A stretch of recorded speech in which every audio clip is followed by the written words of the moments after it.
Coming to you guys from my basement, sitting in my hammock, trying to enjoy the evening. And I was on YouTube the other day and was tagged by Tactical Hadouken. And I believe it's the five things a prepper should have. And I'll be honest with you, I haven't known the term prepper. I didn't know what that was until maybe a month ago. I've always grown up in a family that had water storage, food storage, all that kind of stuff. So we were a preparedness-minded family, I guess you could say. But the term, I didn't know what that was until just recently. Kind of interesting. Anyway, the way I'm going to approach this is I'm going to draw from two experiences of my own, and one from two families, both my in-laws, that went through the same experience in Texas. And you know, I've actually sat them down. Actually, one of them's Uncle Bingo. You guys have seen him on my channel. And I've sat him down and said, hey, you know, from this experience, what did you learn that you did right? What did you learn that you did wrong? So I'll be drawing from those experiences. I'm not going to take this from a, you know, society has collapsed, there's no more government kind of perspective. Rather, earthquakes, tornadoes, floods, that kind of a thing. One of the first things that I've learned is to have the ability to obtain information. When one of the experiences I went through, we lost power in the middle of the winter, and it was out for, gosh, in some areas, I think it was 2 weeks. And what I learned from that, it was very valuable to have the ability to obtain information. What we had was a little portable television, and we were able to view the news because the news was still broadcasting, because some areas had power, some did not. And we were able to stay in touch that way and figure out what areas were going to be restored with power, what areas were going to be longer, that kind of a thing. Another is light source. Now, if you've watched Campfire Talk's video, mine are going to be very similar to his. In fact, I watched his video and I thought, you know what, maybe I'll just post his up as mine because they're very similar. Actually, this even bleeds over into Tactical Hadoukens as well on some of these things. But light source, very important to have a light source. Again, we didn't have power. And in the middle of the winter, what time does it get dark? You know, sometimes around here it's 5, 6 o'clock at night, and there's still plenty of night left. You need light to be able to function around the house or wherever you're at and manage things. Another one is, well, let's see, not to prepare blindly, meaning you've got to really think about what your needs are going to be, and they might be a little different depending on where you are. Of course, there's going to be your core system that's going to be pretty much the same anywhere, water, food, right, those type of things.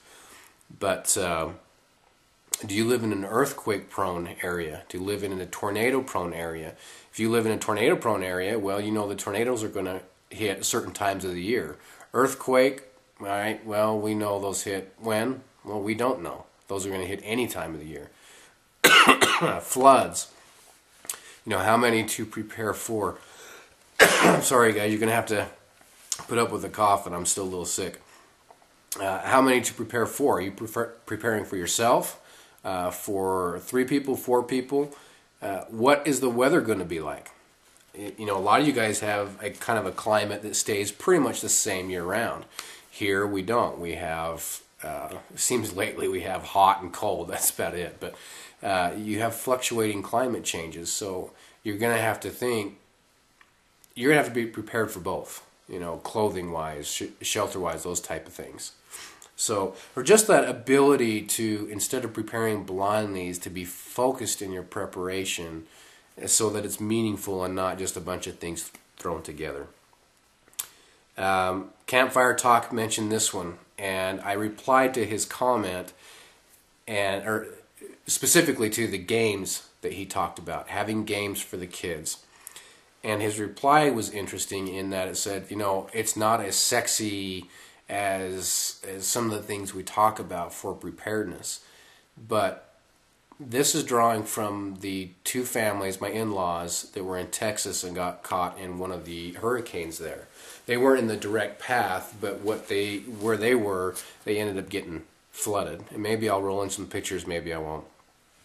But their street literally turned into a river, and it came up just feet from their door. But they have two families living in one house because they got together to kind of try to consolidate their resources and support each other. And one of the things that Uncle Bingle told me is the kids were going nuts. I think they were holed up for about 2 weeks, and they had small children, and they needed something to keep those kids busy. And I don't think they had quite enough of what they wanted as far as the games and stuff like that goes. So I think that's an extremely important one that, Campfire Talk, I think you nailed that one right on the head. So what have I done? A light source, and don't prepare blindly, games for the kids, ability to obtain information, and the last one is, I think, the most critical and, arguably more important than water, more important than food. And you're thinking, wait a minute, Crockett, where are you going with this? What's more important than food and water? Well, that is the choice to be prepared. Because we can sit here and talk about it all we want. We can sit here and talk about it until we turn blue in the face. But until we make the choice, and more importantly, I guess, act on that choice and get that water in place, get that food in place, and get all these other things in place, the rest of it means squat, really. So those are the 5 things I think when I think of preparedness. After at least sitting down and thinking about it. And there's been another situation that I went through with my family, that my neighborhood was under a forced evacuation. And that was a very eye-opening experience. And about how unprepared we were. So I'll save that one for the other video that I'm going to do. Again, it might be next week. Okay, it's not going to be next week, but when I get to that one. Sorry. When I get to that one, I don't know. But very interesting, and I actually have some footage of the actual event, what happened that forced the evacuation. And this happened, it's early 2011 now. I think it was 5 years ago. It'll be 5 years ago this year, in a previous location that we were living in. And anyway, this has been fun, guys. I think this is a great concept. So Tactical Hadouken, thank you for tagging me in this.